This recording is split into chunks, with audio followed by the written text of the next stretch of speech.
Hey everybody, what's going on? Gestalt Education back for another year.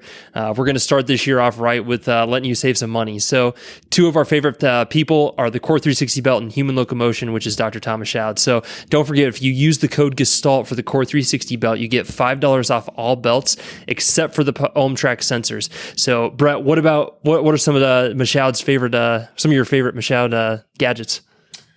Well, I mean, he's got a trunk full of gadgets, but I think my favorite one definitely would be we use the Toe Pro quite a bit.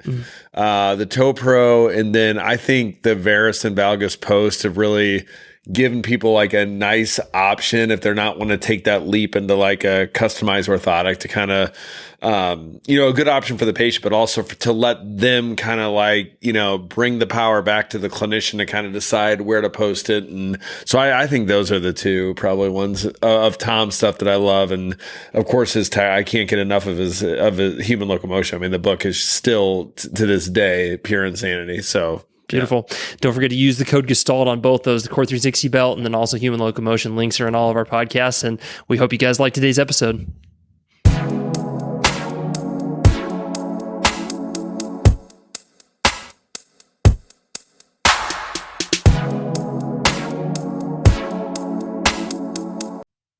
All right, everyone. Welcome to another episode of the Gestalt Education Show. Today, we're back for another episode here in this awesome spring training facility, Brett.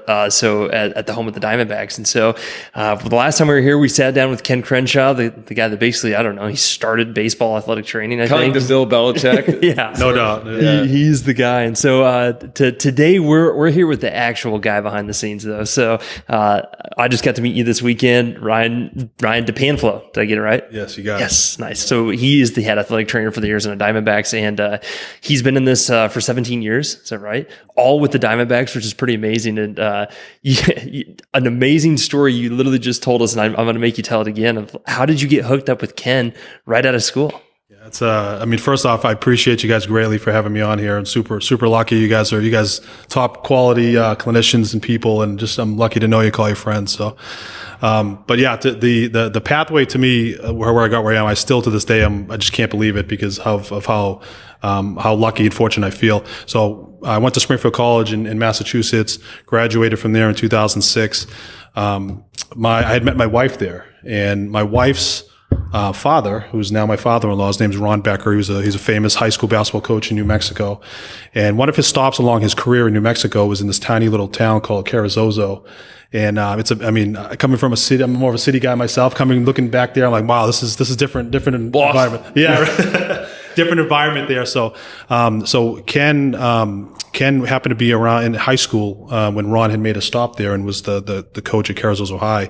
And around that time, he became a second father, a father figure to Ken Crenshaw. This was Ron.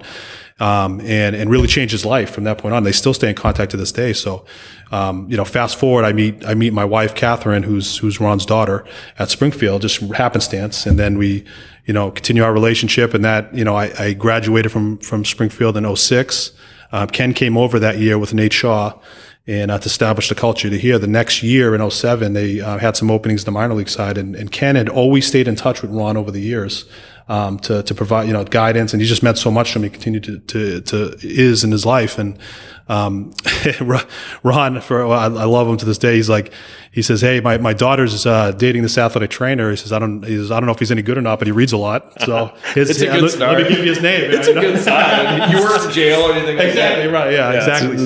So he gave him my name, and Ken took a step back, didn't want to do any favors there, and put my name in with his teammates here at the time. And they all interviewed me, and super grateful and fortunate that they, like what I had to say and gave me a shot. So, and ever since then, Ken's assumed that role for me in terms of being a second father figure and a mentor.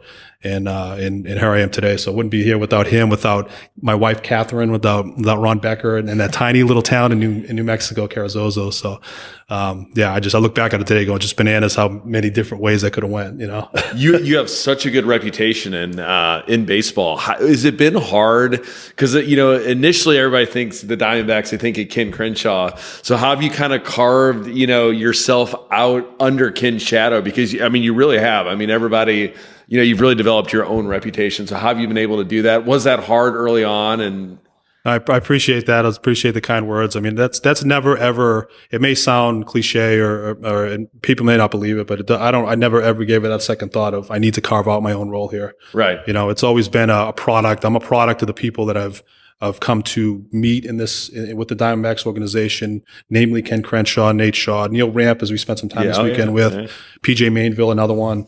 So, and they all had tremendous influence on me in learning. And I really just tried to be, every step of the way, I really just tried to be a person that could serve my team well. And every skill that I acquired and worked hard to get, I was coming from a space of not trying to get myself ahead, but trying to go, how do I just make this team better in some way, even big or small? And then the other parts of me standing out I still don't give that a thought. I'm just here to serve with my teammates and try to make this culture as best I can. So. Yeah, it's amazing. I think too, maybe just go through, developing this culture here. I mean, you've kind of worked hand in hand with Ken, and it has its reputation of people that go on to do great things. You're one of those people that are doing great things. But then, how do you build a culture like that, and then how do you maintain it with the people top to bottom, minor league all the way to major league? For sure, it's a great question, and it's definitely not easy because it definitely takes time. And I think the first thing. One of the biggest things that I've learned along this journey is really we have, from a cultural standpoint, being really clear and intentful on who we are as a culture and what we stand for. I know Gestalt, you guys integration is a big deal for you guys, and you guys do amazing things. And along those lines, we had to sit down as a culture and go, who are we? Like, what do we define ourselves as? What's our vision? What's our mission? What are the values that we stand by? And getting really clear on that. And once we've established that, now it becomes down to, all right, let's take a team approach and go. The next part is a selection, right? Like, who do we want to bring aboard that fits those values? And there's no, in the absence of right or wrong, it's really not like, if someone doesn't fit here, it's not against their character. We're not saying they're bad people. It's just that they don't quite, at least in this point in time, match what we're looking for to build where we want to go. So the selection part of that is the next one. And we take a really team approach with it. I know Ken on his previous spot here with you guys had described a little bit about the hiring process, but it's not any one person that does it. It's a bunch of us that all work together. Any prospect that comes in, a potential hire, he or she's getting 8 or 9 phone calls, and we're all getting different perspectives. And it takes a lot of work, but the commitment to that, to really vetting out who we bring aboard here, is super important, because we're going to invest. We're guaranteeing them. We're going to invest in their development going forward. And that takes a lot of time and commitment from everybody that's existing on board. Mm-hmm. So that's our commitments to anybody that comes in. So we have to be really selective on who comes in.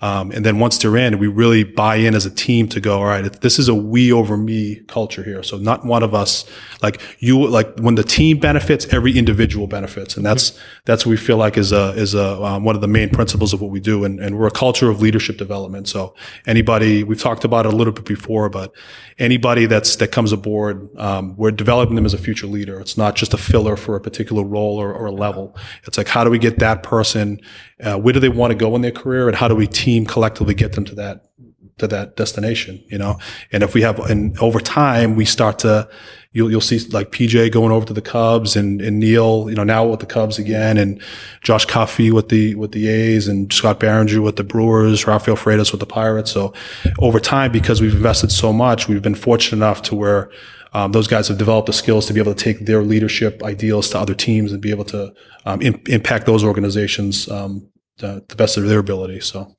you said something that was really fascinating the last couple of days. You said that here you have to find your own replacement. Can you tell everybody kind of what that means? And I think that is like such a really neat thought. So that puts the pressure onus on you that if you do want to leave, then you're responsible for finding the person that would eventually replace you. That's right. Yeah, that's it. Yeah, I'm happy you brought that up, because it seems counterintuitive. Like to the logical mind, you're like, wait a minute, I got this super lucky position. I want to hold on to this for dear life. But right. But in that space of thought, it's really inward focused. It's really I'm just protecting my turf, which I haven't been around that long, but I know what I tend to know what works and doesn't work in culture. To this point, just having followed Ken and Nate and all the people before me, and I'm like, what works in what good teams is that they don't buy into the me, they buy into the we, the team. Yeah. So part of my responsibility with my role is to make this team better, right? And how to make this team better is I have to develop the people that are less experienced or in different roles under me to go when I leave this. It's not when I leave, this culture goes down, because that's a sign, in my opinion, sign of a feeble culture is when one person leaves and it all crumbles. Right. So for this to be sustainable over long periods of time, each one of us have to buy into going developing. When I'm gone, the next person in line has to be able to take my job and do it not only seamlessly, but be able to do it better than I did. And that's the ultimate compliment in my mind. And that's what Ken and Nate and everybody and myself, and we've all bought into that. That's the cool thing about this culture, is that we're all looking out for each other to be able to develop, because that serves the team best in general. Right.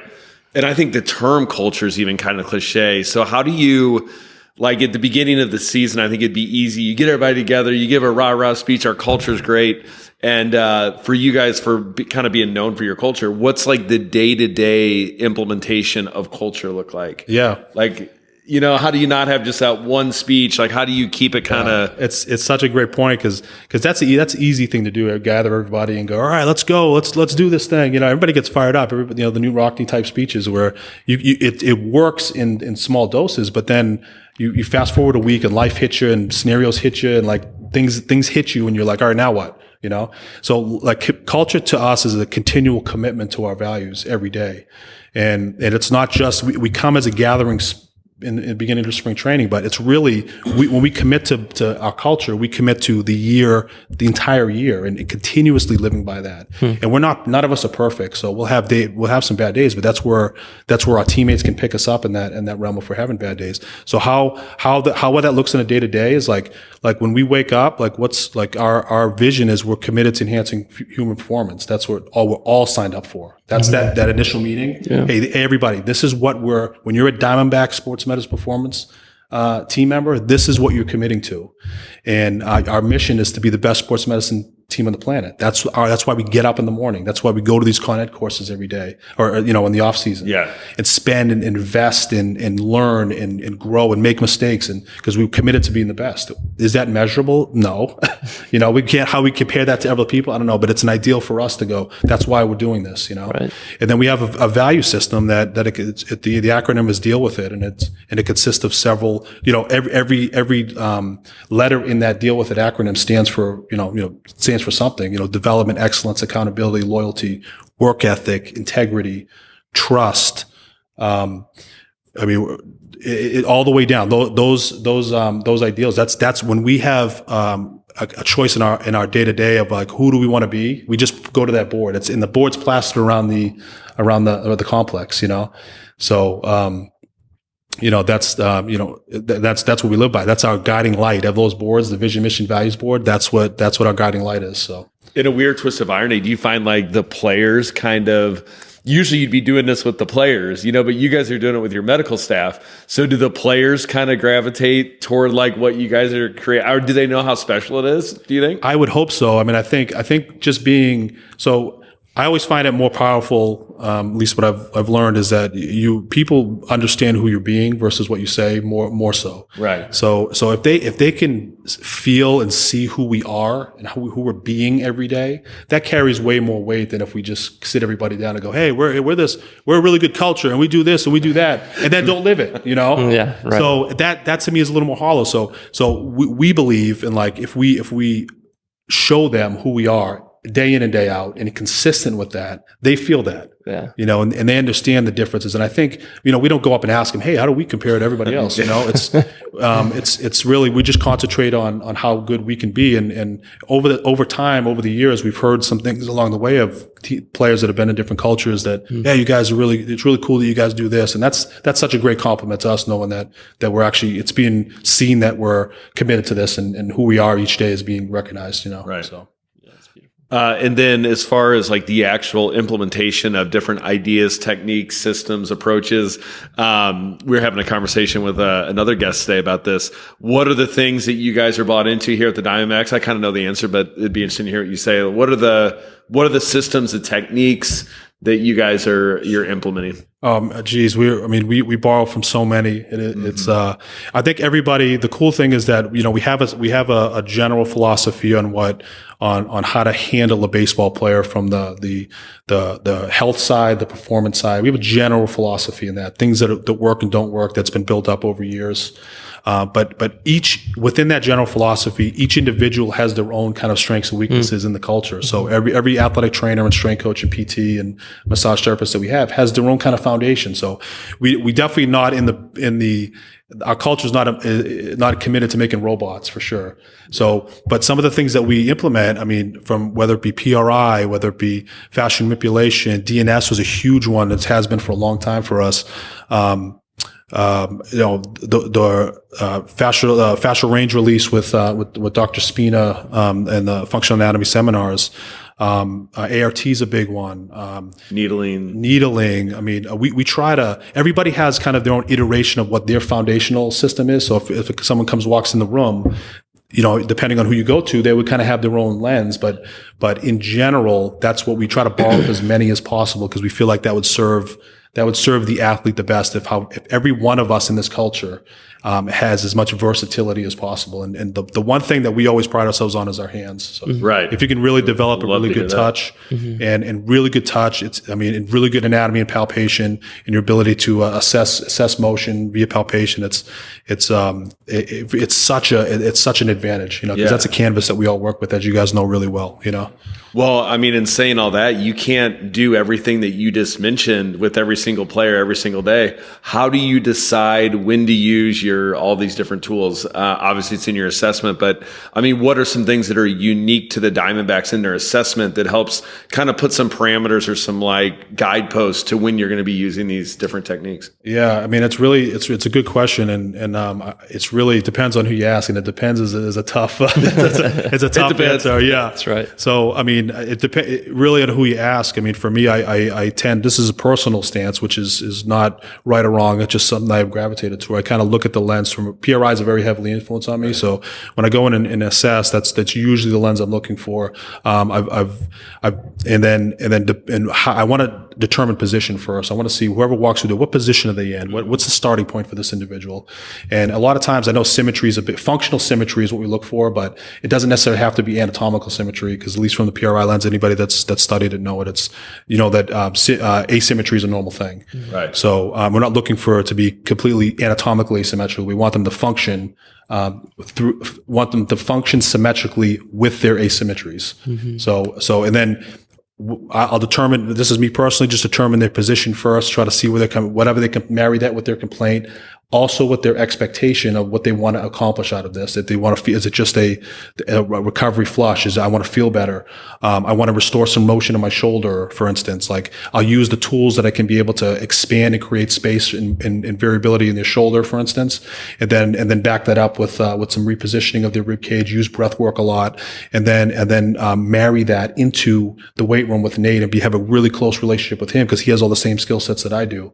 And let's go, all right, how do we take this from the training room into the weight room, and then structure their lifting program according to what we find from a clinical assessment, right? And then what their expectation for the player is too. So that's kind of a really general way. It can go any different ways, but I feel like the more tools you have at your disposal to be able to choose, the better it'll be to serve the athlete. So what are some of the secrets to? The players come in a lot of times and, they're kind of ordering up what they want a la carte-ish. Like, I want a massage today. I want to be dry needled. Sure. So how do you be the voice of reason, Ryan, to let them know that you kind of have a plan for them, and they don't really need to worry about it because you kind of got this under control. But part of their success in life and their sport is that they've been able to manage / control these things. So how do you deal with these athletes that kind of think they know what's best for them, but may not be? And what an awesome question. I should be asking you that too. You guys know, you guys have dealt with plenty of high level athletes. So, it's definitely a real thing. And it's like, I always go back to it really comes down to the relationship with that athlete and going there. All right, if they're coming to us to help, to try to accomplish something, there's a space in between what I think they should happen and what he thinks that should happen. And when I first interact with somebody, I'm like, how do we get in that same space so we can dance together in that in between of like what he may think he needs.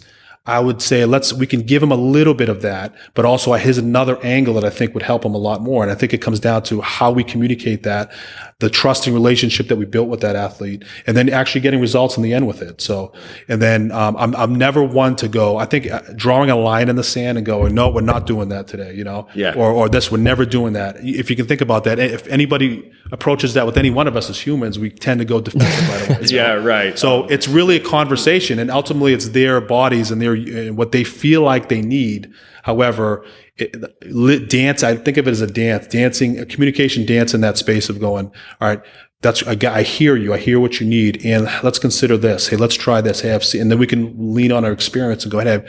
Others have come in with this type of thing before. I've heard, let's try this with you, So it's a dance with it versus hey, this is what you're doing, or the opposite of going, hey, I'm just whatever you want. I'm just going to give you whatever you want, Sure. Right. Sure. Yeah. Some middle ground there, right? There's some middle ground. Yeah. It's a conversation piece. It's a relationship. It's a team, really. I mean, we talk about teams all the time. You guys are a great team.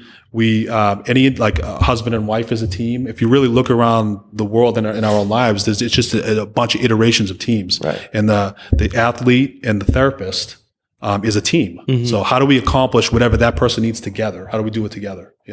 Right. And then, in saying that, what are Ryan's tips of getting that instant rapport? Let's say you get a new player in, and how do you gain his trust, right off the bat? Besides being, we know you're good at what you're doing. I mean, what are some of the intangibles maybe that lets that athlete know that you're really putting them first? Yeah, absolutely. I think the one thing that I've seen that has worked, and I've learned from a lot smarter people than I am, is that you really have part of communication, being really effective in communication, is the ability to listen. So it's not what is said as much as what you get from what that other person is telling you. So if you can get on that same page with really listening to what an athlete is saying that he thinks he needs, or what he's coming to you with, right, and making him understand that you get it. I get what you're saying. Like, I understand where you're coming from, and maybe even recreating that to him, saying, hey, so this is what I'm hearing. This is what you think you should need, and how you want to go about it. And that to me is a quick, simple, easy way to create buy-in right away when that person feels heard from you, And then the next phase of that opens the dialogue of communication to go, all right, let's meet him where he needs and where he thinks he needs, and then we can start to implement more and more of what our experience tells us, our skill set, and what we see from a therapist standpoint. And I think that big first stage, none of the rest of that works if that athlete doesn't initially feel like the therapist really hears them. Right. Really hears him first and really is getting on the same page as him, So, and then, and going from there, it's really utilizing the skills that we all spend so much time working on to get results in that, because a person can hear you, the athlete can feel heard, and all right, we got this great plan, and then we implement the plan and nothing works. It's, you're going to, you got to have some results with that too. So, yeah. That's right. How do you reconcile or handle the people on the outside that are, because it seems like now most professional athletes, they have a team, whether it's in their hometown or, even in the same town that they might be living in. Because a lot of the people that are listening aren't affiliated with the team. They potentially are seeing somebody outside of the team. Yeah. What do you expect out of that relationship? Like, what would you love to hear from somebody who's on the outside, who's treating one of your athletes? Like, what would be a perfect, in your mind, like, way to bridge that gap? That way you don't hate each other, and, it's just... Of course, yeah. Team. What I would love to hear is let's do this together, because we're both, if you look at it, we're both serving the athlete, right?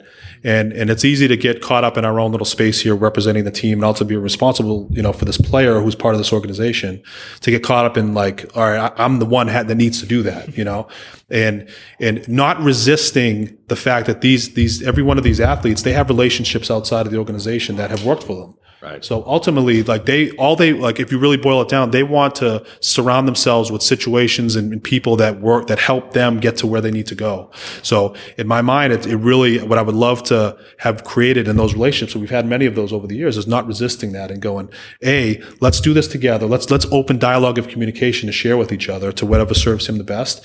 And then B, also, making sure that outside commodity, the outside person knows that, we'll be seeing these athletes daily. So we'll have information too to contribute to this. And ultimately when it comes down to it, when there's a season where they're with them every day, we're the ones answering the questions with the GM and the daily communication with them. So let's take it a team approach. And on top of this, which is also sounds counterintuitive, is, hey, what do you have that you can teach us?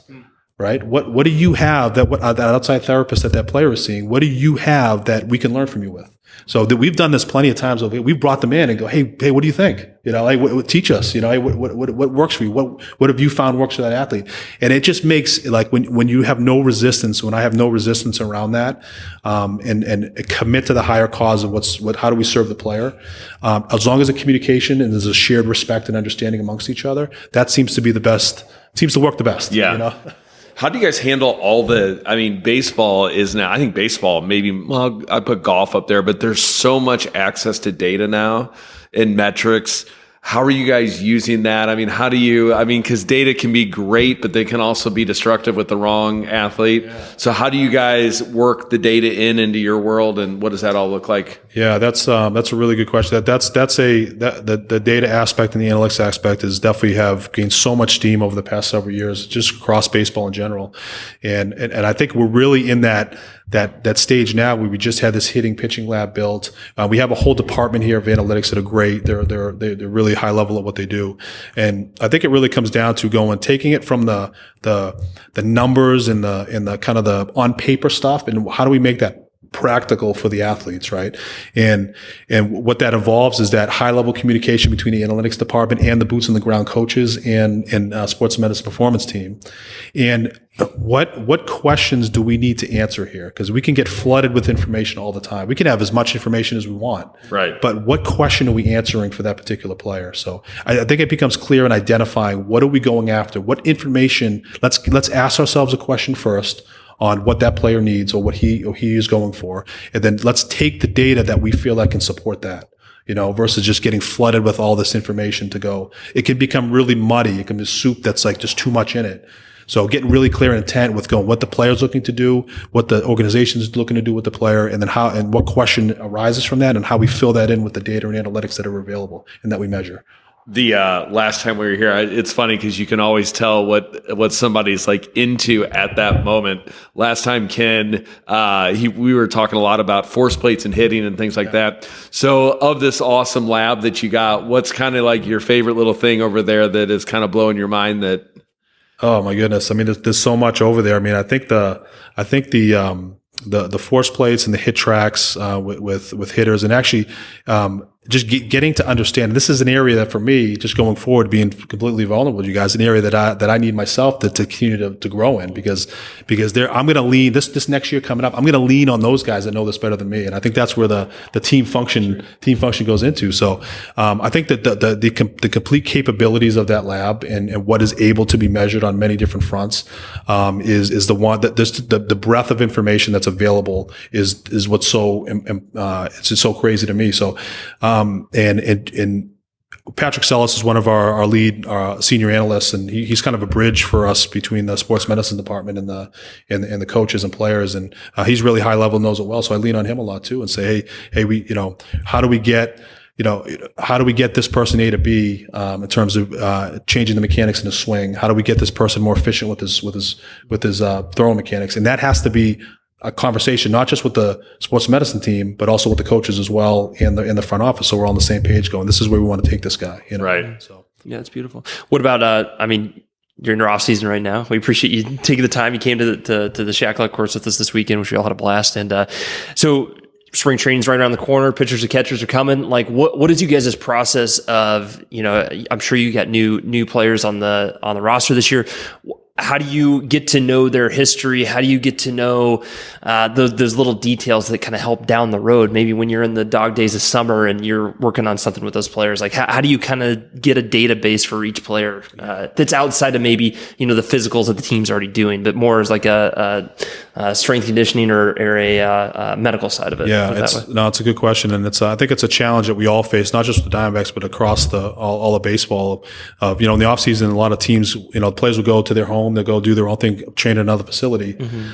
So it really comes down to us to actually make the effort to go reach out to each of those players and go, hey, where are we at? Where are we working on? Hey, send video, send programs. Let me get in touch with those that you've been working with, and let's get on the same page with that. It really comes down to communication and making the effort and commitment to reach out and gather as much information as possible, because information is, it's power, right? So for us in our process, we hopefully have created an environment here at Salt River. You guys have seen this. We were lucky to work out of this nice facility, new lab over there, that more players are going to really want to be drawn to being here year round. I know there's an element of like getting away from the organization after a long season, right?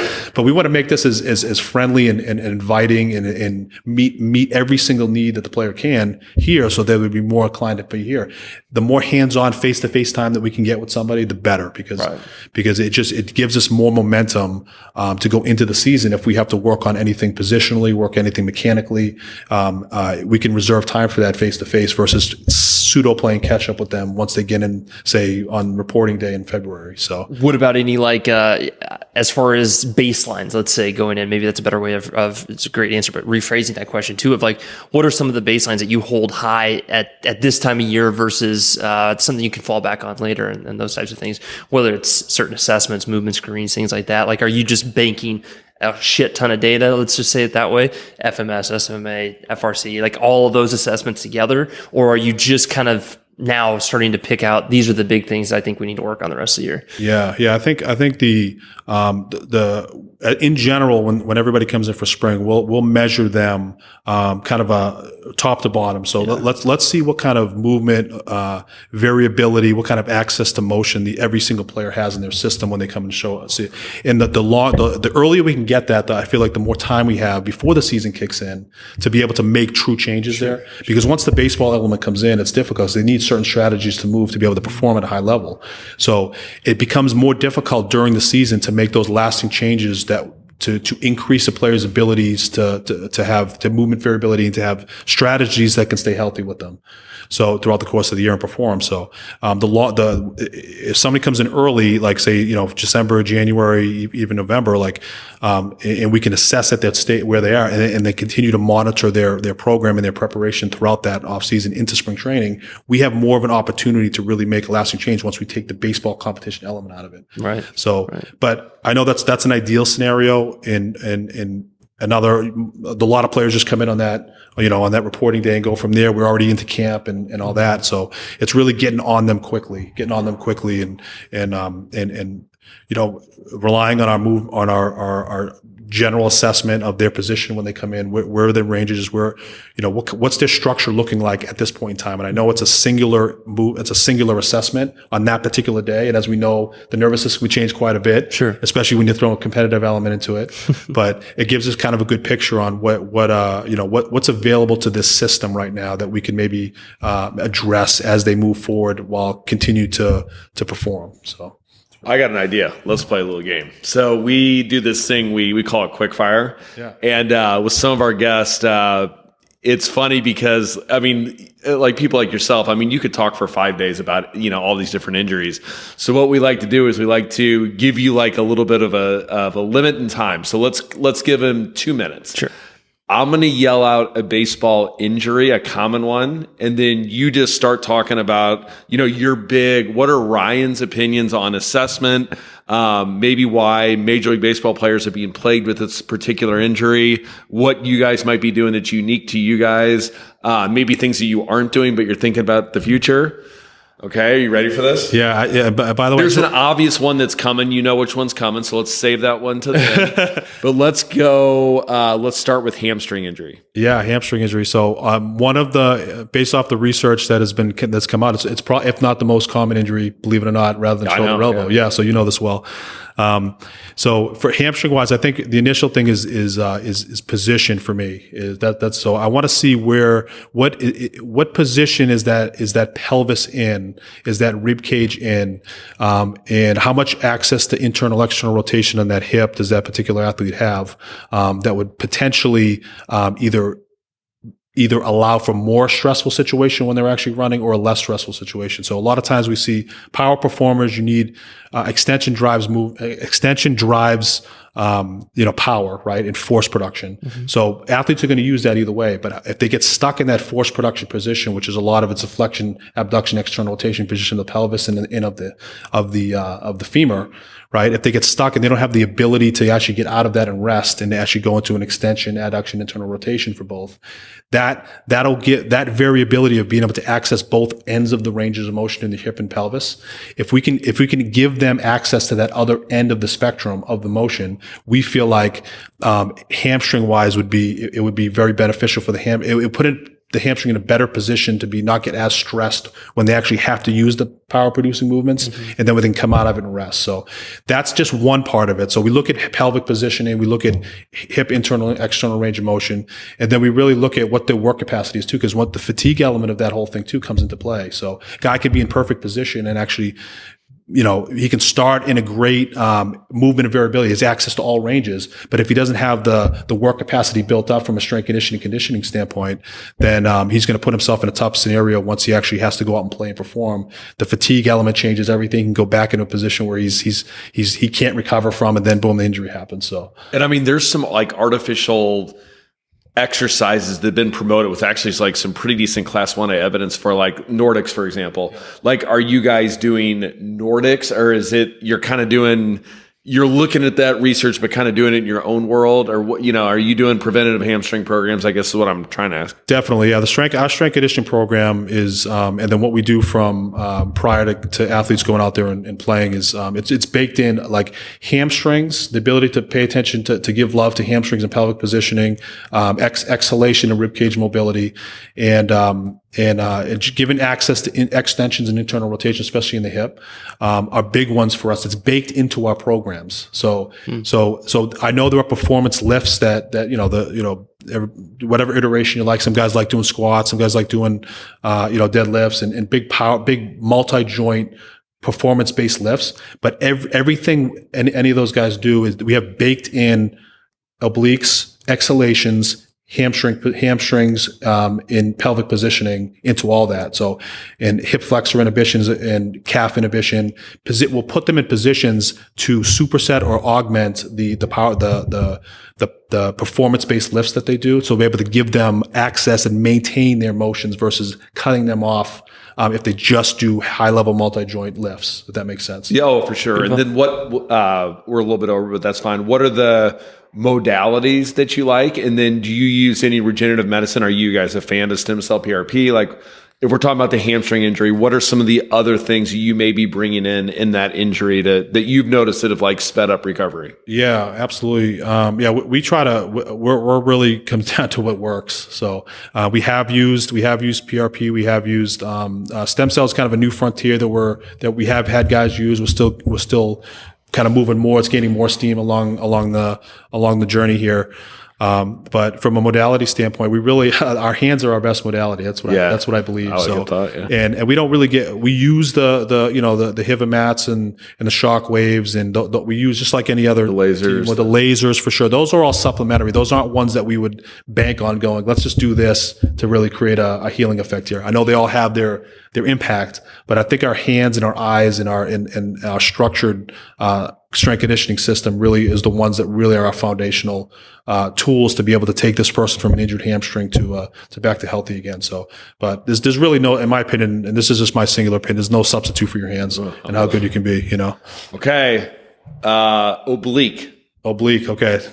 I mean, also a very common one for sure. So it's the thing that I learned along the way with oblique is really rib cage and pelvic positioning, having the ability to exhale and maintain mobility in their rib cage, and being able to have the dome of that diaphragm and the pelvic floor be able to work in synchrony with one another, and being able to do that in positions that they can carry out on the field when they perform. So I think DNS was one foundational piece that I really, like, long time ago when I first was diving into that was a really key concept for us, and every iteration, PRI and all, it's amazing how you see commonalities amongst many different ways of thought. And one of the commonalities we see is they have to be able to breathe well, they have to be able to move their rib cage well, and they have to be able to position their pelvis well when they need to, Right. So so for us in obliques, if we approach that, most often we get right away and how well can this rib cage move?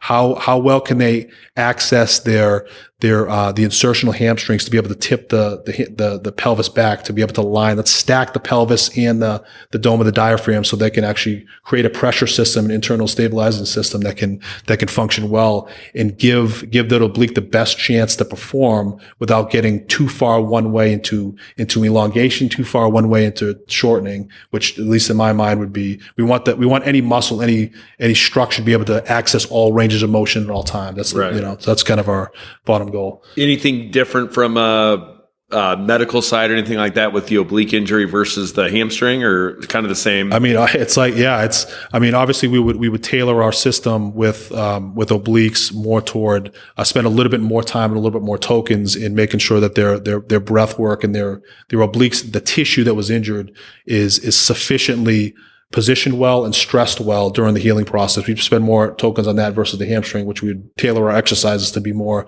specific to the hamstring during that healing process. But swinging's a big deal. So you're going to use swinging's a big deal, pitching's a big deal. So they're going to use, you can't help it. It's such a key muscle within those movements. So a lot of the end range of that too is like, we have to, once we get them past the stage, an acute or subacute stage, we want to really make sure that they're performing exercises and activities that'll prepare that tissue for high level plyometric work. We use the ARP wave a lot later on stages to be able to kind of rewire the brain to feel comfortable with the muscle moving in a quick plyometric reaction with a swinging or throwing. So that's for us, like further down the line there. But a lot of those injuries play off each other. That core stabilization system, the internal stabilization system, is a big one. There's something there. There's something there, and that's a common. I mean, the breathing is such a commonality amongst amongst any school of thought with any injury. So it's the breathing and ribcage and pelvis component of it's such a big deal. Right. What, how much credence do you then put on like the imaging? So some guy has a pretty significant, oblique injury, and you're, looking at the MRI report, and is the MRI report and what you're seeing there, is that helping judge like what the trajectory of that injury is going to look like? How much are you using the imaging for these injuries? Yeah, I think it's definitely it definitely gives us a general guideline, right? We can't be reckless with it. We have to be. It gives us a certain. We know that there are certain pathophysiological truths of when muscle's injured, how much time, how much healing needs to take place, and what window that is. So we try to stay within those guidelines to the best we can, but there is wiggle room with that. So there are limitations with imaging, but we don't marry it of going, okay, if it's a grade 1 oblique strain, the data shows it's going to take you, 21 to 28 days to kind of get back into a situation. So we know that. So we're not going to, and then we're going to follow within those guidelines, but there is some variability in that to where if a guy's performing well and doing well during the process, we can see if we can push that or not. It's almost like an N=1 of sorts, to where every system's a little bit different, but we still follow within the guidelines of what we know from what the data tells us and what we know from what the imaging tells us. Yeah. We always joke about oblique injuries. Doesn't matter what the hell you do, it's a month. Even if Jesus Christ is here, it'd still take him a month to get 100%. He might be able to cure leprosy, but an oblique injury, it'd take him maybe 7 days, maybe. And that for us is a high risk area. Like the calves, the hamstrings, and the obliques for us are like what we've learned over the ways. You got to be careful with those. Like pushing those too far, you more so than any other way. Like it really sets you up for failure if you push those too hard, too fast. What do you think? There's kind of a new pesky injury now, the lat injury, which, before Jake Peavy, you never heard about it. Now, like, it seems like now maybe we're just all looking for it, but like you're hearing more and more people. In fact, we even have Dr. Romeo, who's the guy for the lat injury. He's great. Why do you think this is happening? Like, why is this a new problem? Shoot, it's a great question. If we had the full out answer to that, I think we could probably get a lot of money, retire and get a lot of money. Let's do it. Yeah, let's figure it out. I'm tired of being poor. So, I mean, I think initially in my mind is like these guys are throwing. They're throwing as hard as they've ever thrown, and the game has evolved down that path. And I think with the age old like force, mass times acceleration. So when the more force is being produced, these guys are so good at what they do and so power producing that I think that the lat is a power producing muscle, internal rotator, and a huge muscle with producing force with the pitching motion. So anytime the force application increases and we have more guys throwing hard at like unprecedented speeds across the league, that we're going to have more of an opportunity for muscles like that that are direct a result of that to be able to take on undue stress. So I think that's just anecdotal of what I'm thinking. Sense. Yeah. I think too that there's always a double-edged sword between, all right, how do we train a body to be able to produce force and right to really get. I want to try to train this guy to add 5 miles per hour onto his fastball, which is, I mean, that's a lot, but just for example's sake.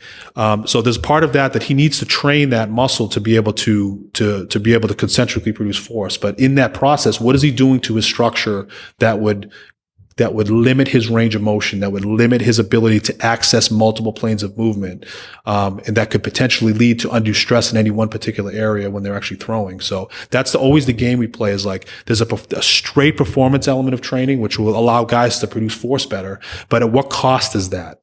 And sometimes the cost is in the positioning of the system and in its ability to access multiple ranges of motion. So when you start cutting off, in my opinion, access to range of motion and you just power on force production, that's when you start getting trouble with joints and with particular muscles to be able to injure themselves. So it's a game, there's no hard and fast answer to that, because every player, if you polled them, I'm sure will go, yeah, I would love to throw 100, but would you sacrifice a couple years off your career to be able to throw 100? They'd be like, probably, right. So it's because they just care about performance, right? So we have to be able to, through our relationships with them and what we've known, we have to keep them on the field to be able to, realize, their performance potential. So, and part of that is we have to marry and we have to dance with straight performance training and also not sacrificing their health so that they can actually realize what their performance training is on the field.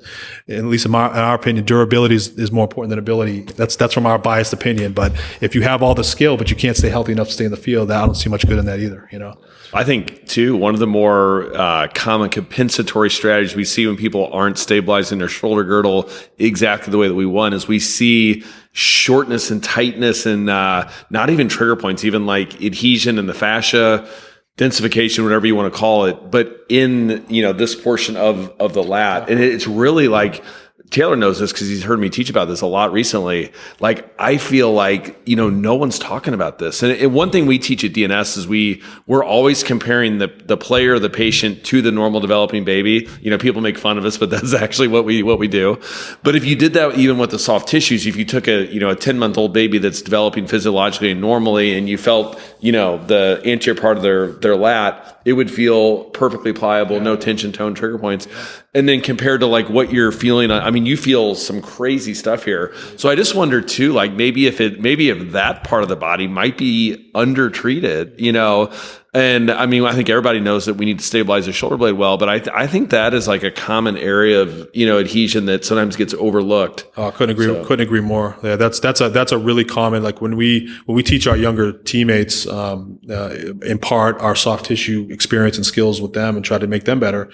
That's honestly one of probably the most common areas that we go, hey, this is such a money area for us, especially with any overhead athlete, especially pitchers, that this needs to be able to to slide and move well for those for everybody to maintain shoulder health. And, Right. and you can get guys in perfect positions, but if they don't have access to that, be the tissue tension and the soft tissue, and you don't correct that and the sliding ability of that tissue from one muscle to another and the fascia itself, then at least we've found that it can be trouble for sure. And that's I couldn't agree with you 100. I couldn't agree with you more. That's a key area that we often treat with our pitchers, especially. So. Pro tip, a little Stecco elbow in that. Oh, my goodness. Yeah. I mean that. Yeah. Absolutely. We always call it the fiddler's elbow. Oh yeah. Okay, what are we missing? I can't think of a baseball injury that we haven't talked about yet. All right, let's just throw it out there. UCL rupture, Tommy John surgery. We sometimes talk about like how we hate how good the surgery is because they can have the surgery, give them 14 months, and they come back better than ever usually. But take that aside. What are your thoughts on UCL? Are you guys doing anything different in the rehab process that the rest of the world is? Are you doing things to try to prevent the injury? Have we just all given up and we say, when it happens, go have your surgery, then we'll rehab you? What's your man? Oh my goodness, it's such a challenging question. I mean, I think we all struggle with that, and trying to get a good firm hold on preventing that. And preventative medicine is a little bit of a misnomer because there's so many factors you have to weigh that we can't control once a guy gets on the field and performs. So prevention has a little bit of like, I don't know if you can really prevent everything, but you kind of try to mitigate and control as many variables as possible. And one of the things, honestly, that we've kind of the avenue that we've gone down more recently is really looking at their mechanics and how efficient are they. Can we make a difference in conjunction with the pitching coaching staff who are far better at mechanical knowledge than we are?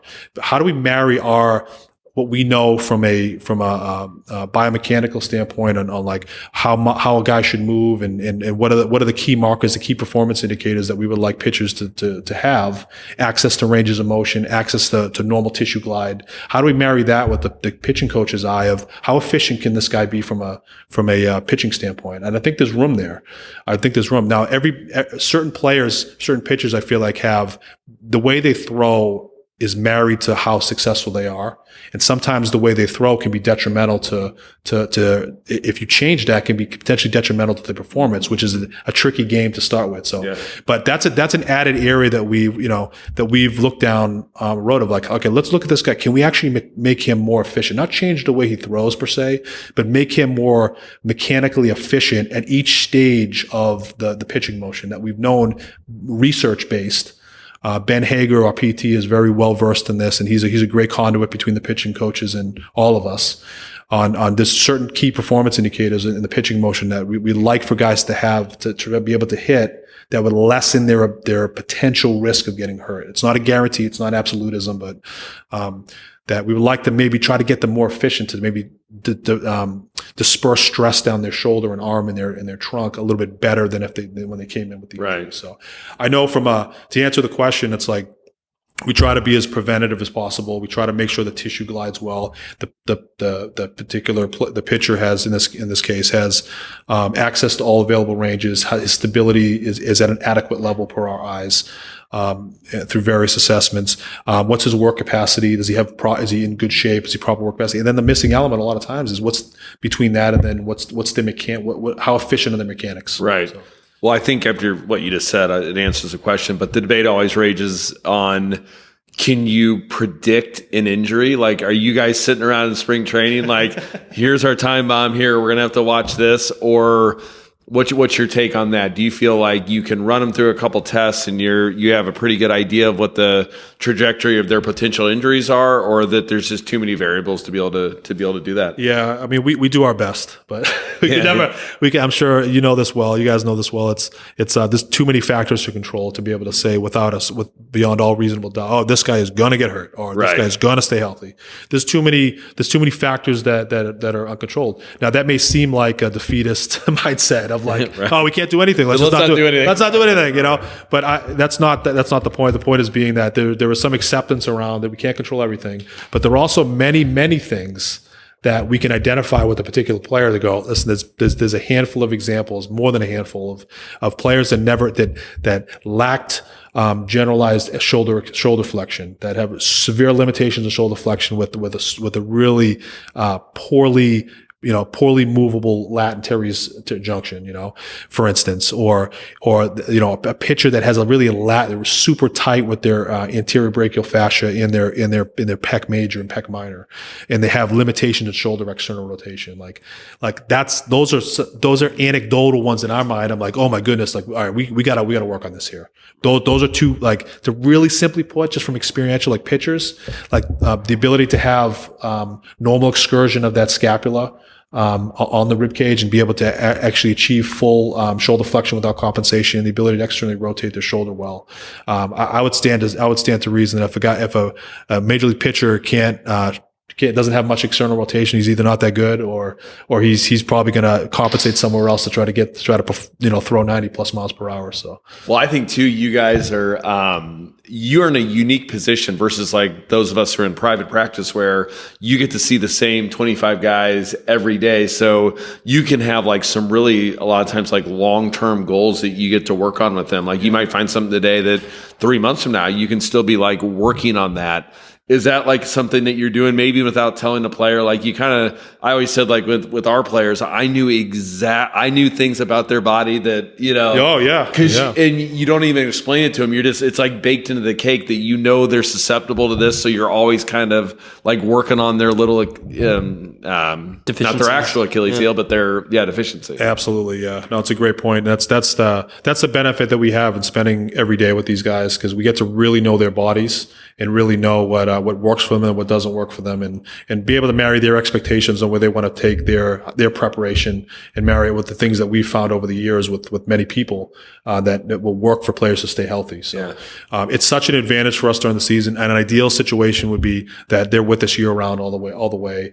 And the more time you spend the day in, day out, the better you'll be able to have a good appreciation for their bodies and how they move. And if we identify something, the question we always come down to, where we we ask questions off each other, is like, well, okay, do we want to, outside of the main ones, the obvious ones, the obvious motion restrictions, like, do we want to mess with that? Do we want to change that position or not? How is that going to affect this person's, the system's ability to go out, perform, and stay healthy? So that's like an age-old question for us, is always debating, like, knowing when and how much to change, especially in an in-season scenario while they're performing, and just give them a little bit. Like we try to stay out from the edges of like, let's totally change the way he moves. Let's totally change how much, let's just give him full access to all different kinds of ranges, and then go play. Good luck.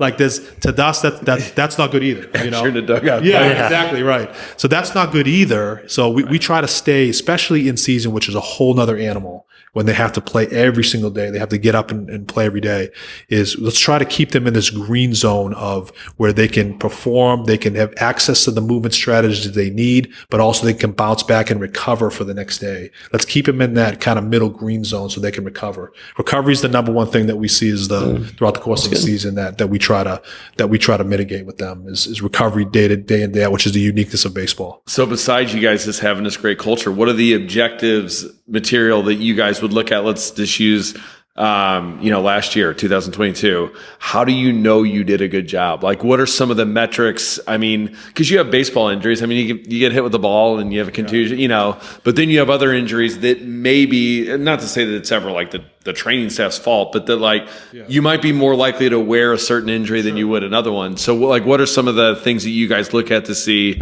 if you're actually doing a good job? Yeah, so that's part of our debrief at the end of the year, to go, like, we're big believers in going, let's not like we've learned a lot over the years, and we feel like we're pretty confident in what we do and what we can provide these athletes. And there's still plenty of space to go. How do we get better? So, and part of that is to, at the end of the year, is we let's bucket. Let's go, what are the non-preventables that you shared right there? Get hit by the some things you can't control. Like, just happened.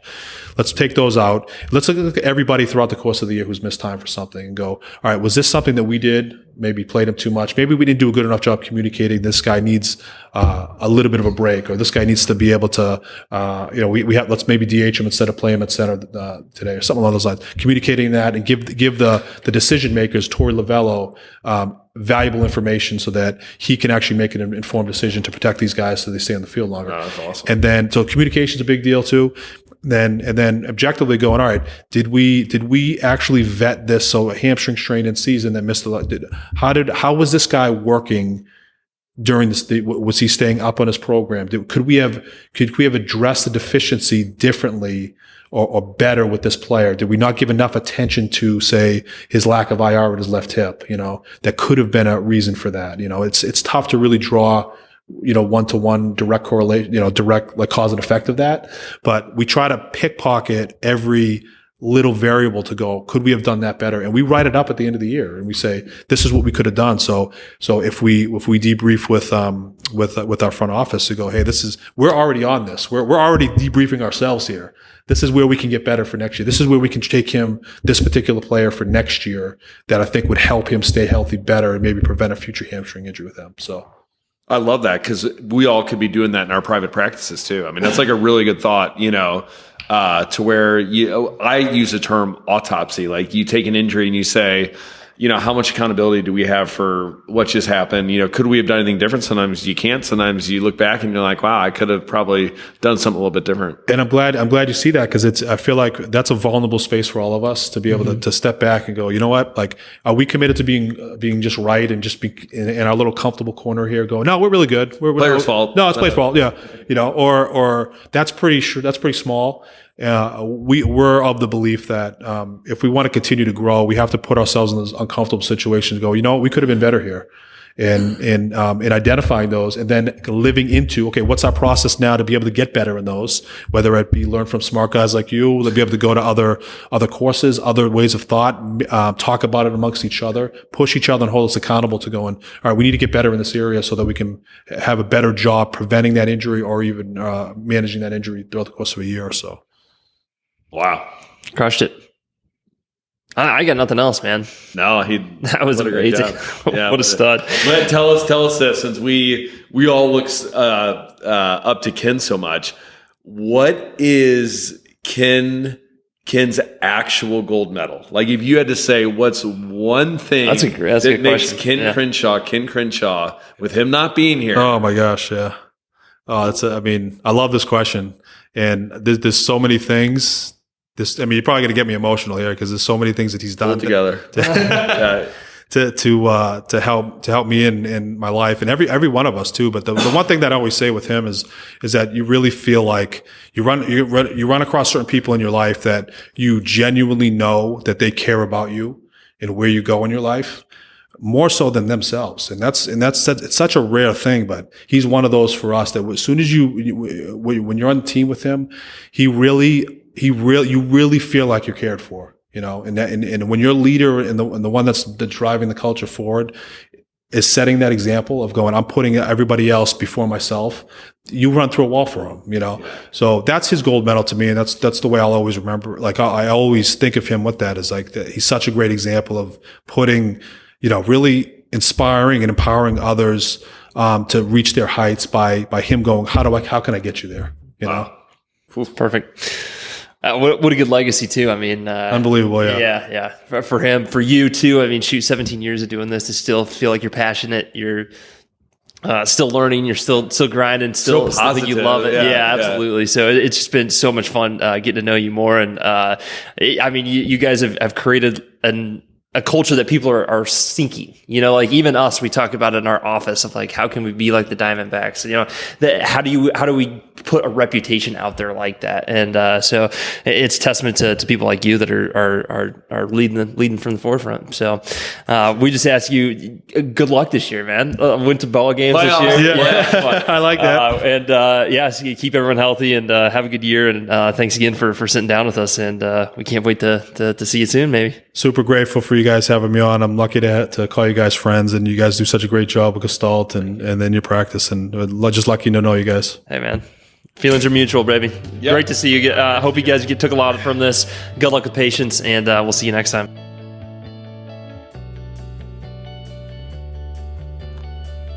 I hope you enjoyed this episode of the Gestalt Education Show.